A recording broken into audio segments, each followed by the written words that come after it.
Today we are going to discuss a chapter from class 6 NCERT syllabus. The name of the chapter is the living organisms and their surroundings. I hope you all have your textbooks and you also have your notebooks to note down the important definitions and terms which we are going to discuss during this chapter.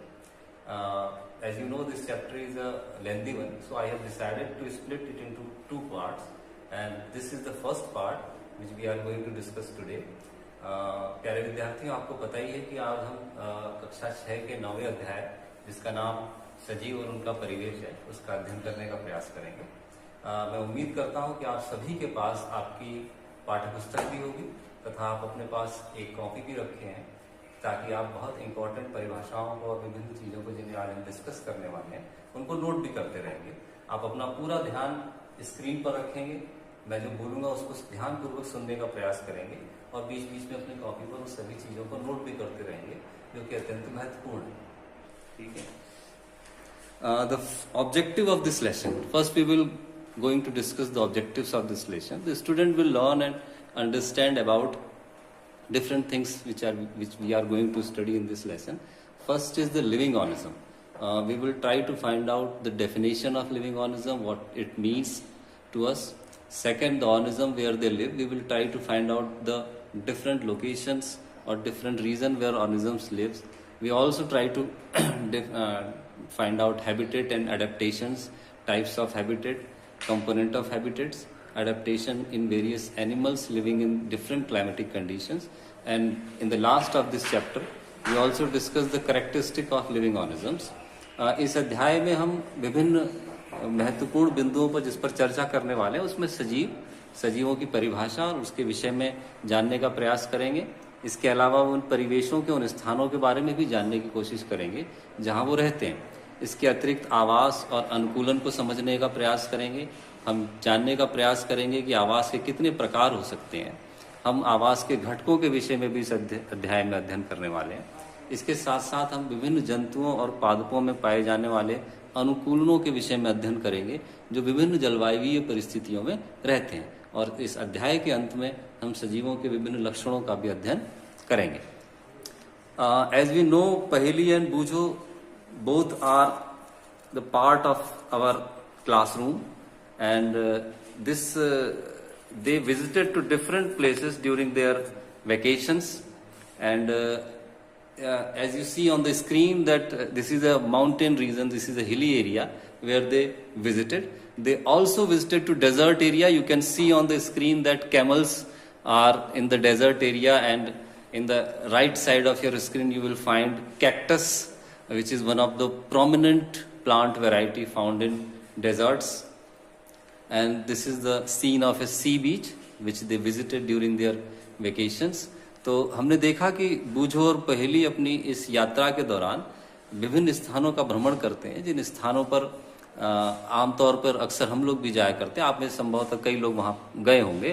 वो लोग sea beaches पे गए, वो लोग desert में गए, वो लोग हिली एरियाज में गए और विभिन्न स्थानों पर पाए जाने वाले जंतुओं और पेड़ पौधों या वनस्पतियों के विषय में भी उन्होंने अध्ययन किया। क्योंकि इस अध्याय के दो प्रमुख टाइटल के पार्ट्स हैं, there are two main terms in the title of this chapter. The first term is organism. We will try to find out a very easy definition of organism. What does it means to us? So organism refers to anything that act or function like a living thing. You can also say that any living structure such as plant, animal, fungus or bacteria capable of growth and reproduction. सजीव के बारे में हम सरल रूप से समझने का प्रयास कर सकते हैं किसी भी ऐसे वस्तु या जीव के बारे में जिसके अंदर सजीवों के लक्षण पाए जाते हैं। वो एक पादप भी हो सकता है, एक पौधा भी हो सकता है, एक जंतु भी हो सकता है, या सूक्ष्म जीव के रूप में एक फंगस या बैक्टीरिया भी हो सकता है जिसमें ग्रोथ यानी वृद्धि करने और जनन करने की क्षमता या गुण पाए जाते हैं। According to the definition of surrounding means the nearby environment, all object close to you as well as the location itself or condition where they live. परिवेश का अर्थ हम आसपास के वातावरण से लगाते हैं। हमारे आसपास जो विभिन्न प्रकार की चीजें उपस्थित हैं वो सभी मिलकर उस स्थान के परिवेश का निर्माण करती है। वो स्थान विशेष भी परिवेश हो सकता है, वहाँ की परिस्थितियां भी परिवेश को निर्धारित करती हैं। तो हम सरल भाषा में कह सकते हैं किसी भी जीव के आसपास के स्थान को हम उसका परिवेश मान सकते हैं।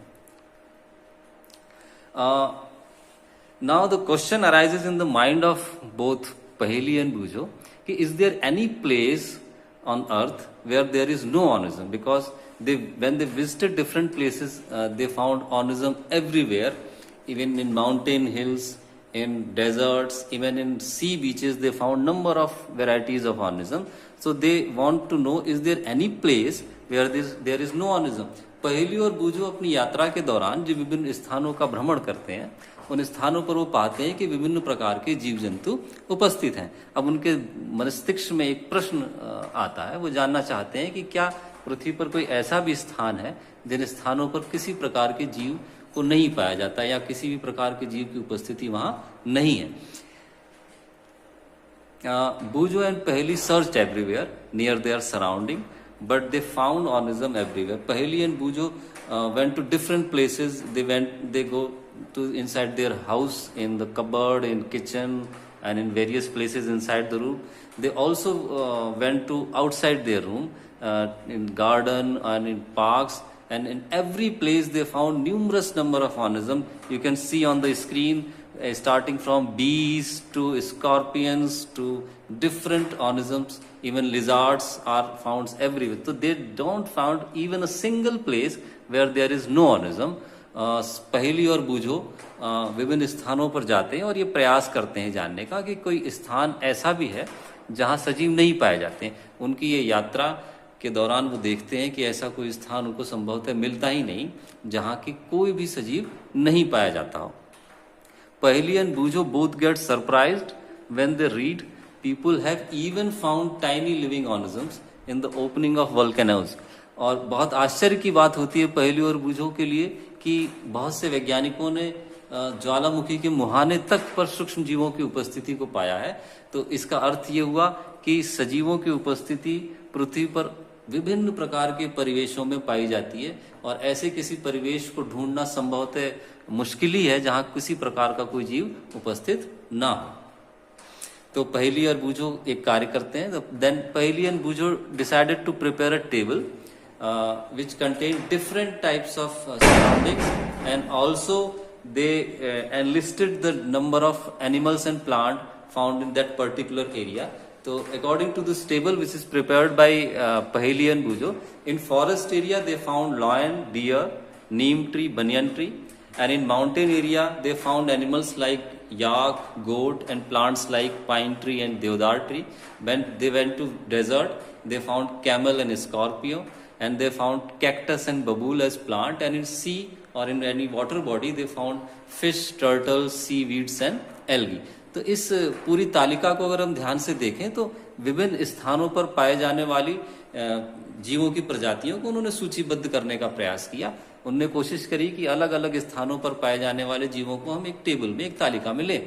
तो उन्होंने देखा कि अलग अलग पर स्थानों पर पाए जाने वाले जीवों में अलग अलग प्रकार के जीव मिलते हैं। Now the conclusion of the activity. The first conclusion is that we find that organisms which are found in different places are also different from each other. It means different places have different organisms. The second conclusion which we draw from the activity, there is a relationship between surroundings and organism. Organism means plant and animal living there. So according to the activity performed by the Paheli and Bujo, every surrounding, every area has its own kind of plant and animals, and every area has different kind of plant and animal. The animal which are found in mountains, you will never find them in desert area. पहेली और बूझो इस निष्कर्ष पर पहुंचे कि विभिन्न स्थानों पर पाए जाने वाले जीवों में और उनकी परिस्थितियों के बीच में एक बहुत गहरा संबंध है। जिन जीवों को आप पर्वतीय क्षेत्रों में पाते हैं, याक जैसे जीवों को संभवतः आप उनको रेगिस्तानी क्षेत्रों में नहीं पा सकते। इसी प्रकार से जो जलीय जीव हैं, आप उनको अगर प्रयास करेंगे जंगल में पाने का तो आप पाएंगे कि वो वहां पर नहीं मिलते। इसका मतलब एक सीधा सीधा संबंध है किसी भी परिवेश में और उसमें रहने वाले जंतुओं के बीच में। Now the most important part of this chapter, the habitat and adaptation. अब इस अध्याय के हम एक महत्वपूर्ण हिस्से की ओर बढ़ रहे हैं।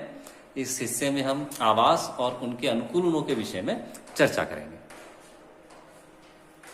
First of all, the definition of habitat.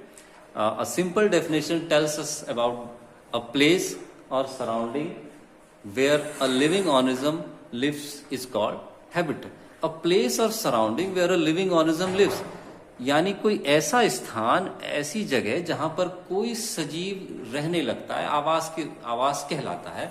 वो उस स्थान से विभिन्न चीजों को प्राप्त करता है। वो अपने लिए भोजन, अपने लिए आश्रय और तमाम दूसरी प्रकार की चीजों को अपने आवास से प्राप्त करता है। अगर हम हैबिटेट को इस पूरे, अगर आप स्क्रीन पर ध्यान से देखें और हम हैबिटेट को क्लासिफाई करने का भी प्रयास करें एक सरल डेफिनेशन के साथ, तो आप देखेंगे हैबिटेट की डेफिनेशन, जैसे कि पहले हमने डेफिनेशन पढ़ा, the surrounding where plants and animal live is called their habitat. The habitat can be classified और categorise into two different types. First is terrestrial habitat, second one is aquatic habitat. When we subdivide it into different parts, the terrestrial habitat is divided into three different categories. First is desert, second is mountain region, and third is grassland. And aquatic habitats, you can classify them in two different parts. This is ocean, ponds and lakes. तो आवास जो कि किसी सजीव के रहने का स्थान है, उस आवास को अगर हम चाहें कि विभिन्न भागों में या वर्गों में विभाजित करें, तो हम पाते हैं कि आवास के दो विभिन्न प्रकार हैं। एक उसका स्थलीय और आवास कहलाता है एक प्रकार, और दूसरा प्रकार उसका जलीय आवास कहलाता है। अगर स्थलीय आवास को हम और आगे बांटने का प्रयास करें, तो मरुस्थल एक स्थलीय आवास हो सकता है, पर्वत एक स्थलीय आवास हो सकता है, इसके अलावा घास के मैदान या जंगल एक स्थलीय आवास हो सकते हैं। समान रूप से जलीय आवास में आप देखेंगे कि समुद्र, झीलें, नदियां, ये सब जलीय आवास को निर्मित करती हैं। एक बार once again we will try to highlight the habitats and its definition, because this is an important part of the chapter. Once again, you can note it down from the screen also. The surrounding where organism live is called a habitat. Habitat means a dwelling place, a place you can call it a home. Organism depends on their food, water, air, shelter and other needs for this. And several kind of plant and animal can live on a particular types of habitat को हम लोग देख चुके हैं। Terrestrial यानी स्थलीय आवास, जहाँ लैंड पर यानी स्थल पर जीव रहते हैं। इसमें फॉरेस्ट सम्मिलित है। We can include forest, grassland, desert, coastal areas and mountain region in terrestrial habitat. The lion, tiger and deer and some other animal which you can see on the screen are the part of are found on the terrestrial habitats. Aquatic habitat means animals and plants living in water bodies. These water bodies includes ponds, swamps, lakes, rivers and oceans. And you will find whale, sharks, turtles, crab, starfish and jellyfishes in aquatic habitat. तो जलीय आवास का मतलब कि जहाँ जंतु जल में रहते हैं, किसी भी प्रकार का आवास जहाँ जल एक माध्यम के रूप में उपस्थित होता है। ये कोई तालाब भी हो सकता है, या आसपास की झील हो सकती है, नदी हो सकती है, यहाँ तक कि बड़े महासमुद्र भी जो है, सागर भी, उनको स्थलीय आवास में वर्गीकृत किया गया है। एक बार पुनः अगर हम इन दोनों को कंपैरेटिव स्टडी करें, वी वांट टू कंपेयर, तो the definition remains the same. The third point which you should note down in your notebook, that is the water is the medium in aquatic habitat and in terrestrial habitat air is the medium. यानी जलीय आवास में आप पाएंगे कि जल एक माध्यम होता है जिसमें जंतु निवास करते हैं या उनका आवास होता है, और जहाँ टेरेस्ट्रियल हैबिटेट होते हैं वो वायु के संपर्क में सीधे तौर पर रहते हैं। और यही बात एक तालिका के रूप में, इन tabular form, I have try to fill it in a tabular form where definition are on the both sides and with proper example. So I request you all to please note down this difference between the terrestrial habitat and aquatic habitat. आप terrestrial और aquatic habitat यानी स्थलीय और जलीय आवास के मध्य अंतर को भी एक बार चिन्हित कर सकते हैं। उनके उदाहरणों के साथ आप उसको नोट करें, ऐसी आशा मैं आपसे करता हूँ। Now the next part, the component of habitat. Components of habitat, you can see on the screen, the habitat is divided into two different components. It means habitat has two components. The first component is the biotic components. Biotic components includes plants, animal, microorganisms, and in other hand the abiotic component, it include light, temperature, water, soil and air. आवास के घटकों को हम दो भागों में विभाजित करते हैं. एक जैव घटक के रूप में जाना जाता है, दूसरे घटक को हम अजैव घटक कहते हैं. जैव घटक यानी जहाँ सजीव पाए जाते हो, यानी किसी भी आवास का वो घटक जिसमें सजीव होते हैं. इसमें हम पौधों को सम्मिलित करते हैं, इसमें हम जंतुओं को सम्मिलित करते हैं, इसमें सूक्ष्मजीव सम्मिलित किए जाते हैं. जबकि दूसरी ओर जो अजैव घटक है उसमें प्रकाश, तापमान, जल, मृदा और वायु जैसी चीजों को हम सम्मिलित करते हैं. Living component, once again you can see on the screen that all living things like plant, animal and microorganism together constitute biotic component, and in the same way the non-living component, abiotic component, all non-living things like rock, soil, air, water, light and temperature constitute abiotic components of a habitat. Now the definition of a new term, you must note down the definition of this term, that is adaptation. The presence of a spatial feature in or certain habits which enable a plant or an animal to live in its surroundings is called its habitat. अनुकूलन का अर्थ समझने का प्रयास कीजिए. अनुकूलन को बहुत सरल भाषा में हम ये कह सकते हैं कि किसी भी जीव में वो विशेष गुण या लक्षण या उसके स्वभाव में वो चीजें को पाए जाना जो उसको किसी विशेष प्रकार की परिस्थितियों में सफलता से जीवन को जीने योग्य बनाती हो. यानी वो सारे गुण जो किसी परिवेश में उसकी मदद करते हो ताकि वो एक सार्थक और सफल जीवन को व्यतीत कर सके. Now switch over to the next screen. There is a similar term which is a kind of adaptation, that is acclimatization.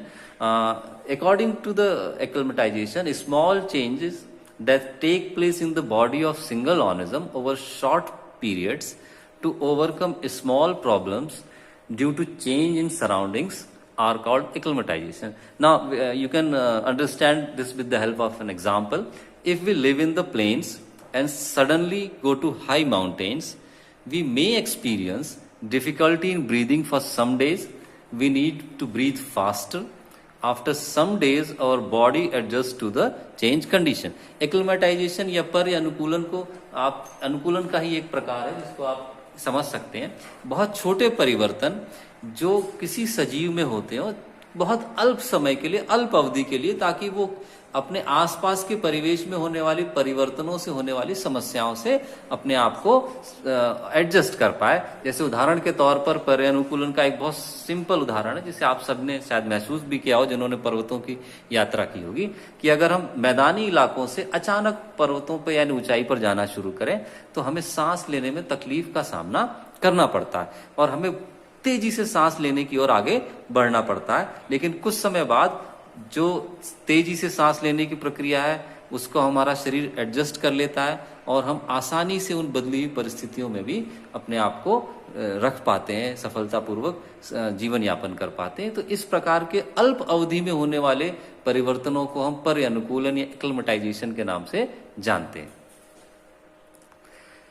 अब इस अध्याय में आप जब अपनी टेक्स्ट बुक में देखेंगे, when you go through your textbook during reading, you will find that there are different types of animals and plants living in different types of habitat, and they adapted to their habitat very well. They have adapted very well to their habitats. So one by one we will go through different habitats and we will try to find out the adaptations found in the animals living in those places. The first place is desert. तो जैसे कि मैंने आपको बताया कि विभिन्न प्रकार के जो आवास हैं, हम एक एक करके उन आवास की तरफ चलेंगे और ये जानने का प्रयास करेंगे कि उन आवास में रहने वाले जंतुओं ने उन आवास की परिस्थितियों से कैसे सामंजस्य बिठाया, कैसे अनुकूलन किया है. आपके सामने जो दृश्य आप स्क्रीन पर देख रहे हैं, ये दृश्य एक रेगिस्तानी क्षेत्र का है, एक मरुस्थलीय क्षेत्र का है. यहाँ आप देखेंगे कि मुख्य रूप से जिसे हम डेजर्ट का शिप भी कहते हैं, रेगिस्तान का जहाज के नाम से भी जाना जाता है, कैमल दिखाई देगा. वेजिटेशन नहीं है, वनस्पतियां दूर दूर तक नहीं है, ह्यूमिडिटी का लेवल बहुत कम होता है, वायु बहुत शुष्क है, there is very less humidity, very less vegetation, less availability of water. So these are conditions prevailing in desert areas. The main plants which you will find in desert areas are cactus, agave, date palm. इन पौधों की उपस्थिति आप पाएंगे. तो हम सभी को एक साथ ना लेते हुए we will try to concentrate on cactus only. What kind of adaptation does cactus plant bear? So first you will find the leaves are absent or reduced or modified into spines to reduce water loss by transpiration. Second, stem is green and does photosynthesis. The third adaptation is stem stores water, so it is thick and fleshy. Deep root system to collect maximum water from deep soil. And one more adaptation you will find in plant living in desert area. The thick waxy layer on stem prevent water loss because there is less availability of water. So animal and plants living in desert area, they have to prevent water loss. Now you can see on the screen the ship of the desert. इस रेगिस्तान के जहाज का एक दृश्य आपके सामने, जिसको हम ऊंट कहते हैं. संभवतः आपने सबने इसको देखा होगा. कैमल की क्या एडेप्टेशन है? What are the adaptation found in chemical so that he can easily live in the conditions of desert? The first adaptation is camel has long legs to keep the body away from hot sand. Second adaptation, it stores food as fat in its hump. Third adaptation is it can store water in its body. Hoofs of a camel will suit it for walking on sand. You can see on the screen the hoof of a camel, and you can also see the eyelashes. These long eyelashes prevent sand from falling into the eyes of camel. Now next, apart from camel, you can find number of other organisms, animals found in desert area. You can find different types of snakes and small organisms like rabbits or mouse. These animals remain in burrows during the day and comes out during the night. ये जो जंतु camel के अलावा, ऊंट के अलावा आप देखेंगे जिसमें चूहे सम्मिलित हैं, विभिन्न प्रकार के सांप या स्कॉर्पियो जैसे होते हैं, ये दिन के समय क्योंकि रेत बहुत गर्म होती है तो ये बहुत अंदर भूमि के नीचे गड्ढे करके या छेद करके ठंडे आवासों में रहते हैं दिन के वक्त, और जब तापमान में गिरावट आती है रात्रि के समय तब ये बाहर निकलते हैं और अपने लिए भोजन इत्यादि की तलाश ये करते हैं. अब mountain region, now we will move towards the mountain region. The mountain trees grow in conical pattern. एक कोन शेप में ये बढ़ते हैं और इसका the benefit of being cone shape is the sloping branches help snow to slide down. Animals in mountain region also have adaptation. You can see one by one. The first adaptation is snow leopard is white in color and can hide in the environment. Second adaptation, thick fur to protect from cold. Third adaptation is claws to prevent slipping on the surface of snow. Now the next is mountain. You can see mountain goats and sheep are also found on mountain. They have thick white fur which prevent them from cold temperature. And the second adaptation is the strong hooves from running up the rocky slopes. Now this is another animal which is found in mountain areas. This is yak. Long thick fur of yak protected from severe cold in the winter. Winter यानी सर्दियों में जो तापमान में गिरावट आती है, उस गिरावट को ये याक बड़ी आसानी से सह पाते हैं. क्यों ये ऐसा कर पाते हैं? क्योंकि इनके शरीर पर आप देखेंगे कि बालों की एक मोटी परत है जो इनको इस पर्वतीय ठंड से बचाती है. ग्रासलैंड की तरफ आते हैं. ग्रासलैंड्स में आप देखेंगे जो सबसे प्रमुख रूप से सबसे ज्यादा आसानी से तो नहीं कहेंगे, लेकिन जो बहुत प्रमुख रूप से पाया जाने वाला एक जीव है वो है शेर, the lion. The adaptations of lions are the light brown colour help to hide in grassland. Second, long claws which can be withdrawn inside Third adaptation is both the eyes in front of the head gives correct idea about the location of the prey. And the other organism which is found in grassland is deer. हिरण हम जिसको देखते हैं grassland में, हिरण के जो अनुकूलन है उनको एक एक करके हम पंक्तिबद्ध करते हैं. The first adaptation can run faster to escape from the predator. Second adaptation is having strong teeth, chewing hard stems. Third adaptation is the long ear to hear the movement of the predators. Third adaptation, eyes at the both side of the head, so they can look into the all direction for danger. And now after completing grassland and the animals found in grassland, we will move toward the aquatic habitat. Next, the aquatic habitats. The animal found in aquatic habitat have different kind of adaptation. जलीय आवासों में पाए जाने वाले जीवों में एक अलग प्रकार के अनुकूलन आपको देखने को मिलेंगे. जो आप स्क्रीन पर देख रहे हैं उसमें फिश प्रमुख रूप से जो जलीय प्राणियों में पाई जाती है. हम एक एक करके उसके अनुकूलनों के विषय में पढ़ेंगे. The first adaptation is the streamlined body shape which makes easy the movement in water. Second, the presence of gills, which is for respiration. Second, the body have scales which protect them from water, running water and other mechanical injuries. You can see the blowholes in dolphins and whales to breathe air from atmosphere so that they can respire even when they go deep inside the ocean. And in plants you will find different types of adaptation. You can see in the stem of lotus, it is hollow, long and light. Leaves are disc shaped, flattened. Leaves and flower float on water. Leaves have waxy coating to prevent water stagnation. आप देखेंगे कि जो कमल जैसे प्रमुख रूप से पाए जाने वाली जलीय आवास का पौधा है, इस पौधे में आप पाएंगे कि लोटस में आपकी देखेंगे कि जो टहनियां हैं वो खोखली हैं, अंदर से हल्की हैं ताकि ऊपर तैर सके, नीचे ना डूबे. जो उनकी लीव्स हैं वो तैरती हैं क्योंकि फ्लैट होती हैं, डिस्क शेप होती हैं.